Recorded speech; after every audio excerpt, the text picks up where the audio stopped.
Academy. நம்ம இன்றைக்கி இந்த வீடியோ பதிவில் மார்ச் 10க்கான நடப்பு நிகழ்வுகள் தான் பார்க்க போகிறோம். ஜஸ்ட் இனிமேல் நம்ம பொலிட்டிக்கல் நியூஸை ஓவர் வியூவாக பார்த்துக்கலாம். திமுக காங்கிரஸ் தொகுதி உடன்பாடுன்னு சொல்லியிருக்காங்க. தமிழகத்தில் 9 தொகுதிகளும் பாண்டிச்சேரியில் 1 தொகுதியும் கொடுத்துருக்காங்க காங்கிரஸ்க்கு. ஓகே, பார்ப்போம்.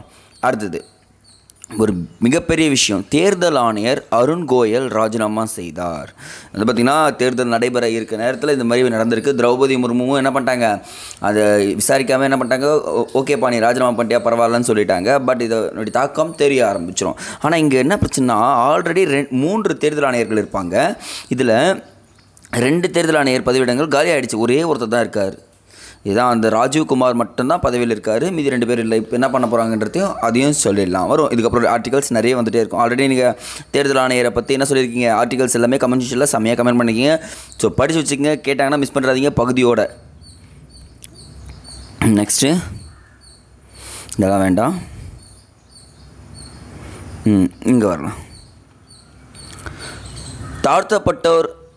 தேசிய தாழ்த்தப்பட்டோர் ஆணைய தலைவராக கிஷோர் மக்வானா நியமனம். நோட் பண்ணுங்கள், கிஷோர் மக்வானா தான் வந்து பார்த்திங்கன்னா நியமனம் செய்யப்பட்டிருக்காரு. ஏன்னா கொஷின் கேட்பாங்க, நியமனம் வந்துச்சுனாலே உங்களுக்கு வந்துடும். ஒரு நல்ல விஷயந்தான். அரசு உதவி பெறும் பள்ளிகளில் காலை உணவு வசதிகளை ஆய்வு செய்ய உத்தரவு. இனிமேல் என்ன பண்ணுறாங்க பார்த்திங்கன்னா, அரசு உதவி பெறும் பள்ளிகள்லேயும் காலை உணவு திட்டத்தை அமல்படுத்த போகிறாங்க. ஒரு நல்ல விஷயந்தாங்க. நெக்ஸ்ட்டு, பாஜக ஆட்சியில் தான் வடகிழக்கு வளர்ச்சின்னு சொல்லியிருக்காரு பிரதமர். உண்மையான ஒரு விஷயம் என்னென்னு பார்த்தீங்கன்னா, இந்த வடகிழக்கு மாநிலங்களில் அருணாச்சல பிரதேசத்தில் கிட்டத்தட்ட 13,000 அடி உயரத்தில் கட்டப்பட்ட சேலா சுரங்கப்பாதைன்னு ஒரு சுரங்கப்பாதை இருக்குங்க. மக்கள் பயன்பாட்டுக்கு திறந்து வச்சார். சார் அதனால் சேலா சுரங்கப்பாதைனா கிட்டத்தட்ட ஒரு 1.5 கிலோமீட்டர் வந்து பார்த்திங்கன்னா தூரமாக இருக்கும்னு சொல்லியிருக்காங்க. 2 வழி பாதைங்க இது. உண்மையாகவே சொன்னால் வடகிழக்கு பகுதியில் வளர்ச்சி அடைஞ்சிருச்சுன்னான்றதை நம்ம நம்பணும் ஒரு இடங்களில். நெக்ஸ்ட்டு இது வேண்டாம், ஸ்கிப் பண்ணிக்கலாம். டெஸ்ட் தொடரை 4-1 என்ற விகிதத்தில் கைப்பற்றியது இந்தியா. உண்மையாக பார்த்தீங்கன்னா இங்கிலாந்தை வீழ்த்தி அடிச்சிட்டாங்க.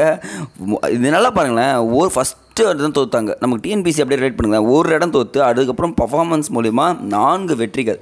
அது மாதிரி தான் உங்களுக்கும் நான் சொல்கிறேன். ஒரு இடம் விழுந்துட்டுன்னு சொல்லிட்டு ஃபீல் பண்ணாமல் அடுத்தடுத்து வெற்றி பெறுறதுக்கு நம்ம இந்திய அணி எடுத்துக்காட்டாக இருக்குன்றது தெரிஞ்சுக்கங்க. நெக்ஸ்ட்டு, காசிரங்கா தேசிய பூங்காவில் பிரதமர் யானை சவாரி செய்தார். காசிரங்கா தேசிய பூங்கா எங்கே இருக்குன்னா அஸ்ஸாமில் இருக்குங்க. இது யுனெஸ்கோ உலக பாரம்பரிய சின்னங்களில் ஒன்றாக கருதப்படுகிறது. நோட் பண்ணுங்கள். இப்போ உங்களுக்கான கேள்வி, யுனெஸ்கோ அமைப்பு உருவாக்கப்பட்ட ஆண்டு, அதனுடைய தலைமையகம் எங்கே இருக்கிறது கமெண்ட் செக்ஷனில் கமெண்ட் பண்ணுங்கள். 2வது கேள்வி என்னென்னு பார்த்தீங்கன்னா, அஸ்ஸாம் மாநிலத்தில் உள்ள மற்ற தேசிய பூங்காக்களை வரிசைப்படுத்துக. நான் உயிர்கொள்ளப்பட்டவங்க கேட்கல, தேசிய பூங்காக்கள் மட்டும்தான் கேட்குறேன் அஸ்ஸாம் மாநிலத்தில். அது கமெண்ட் பண்ணிவிடுங்க, சரிங்களா?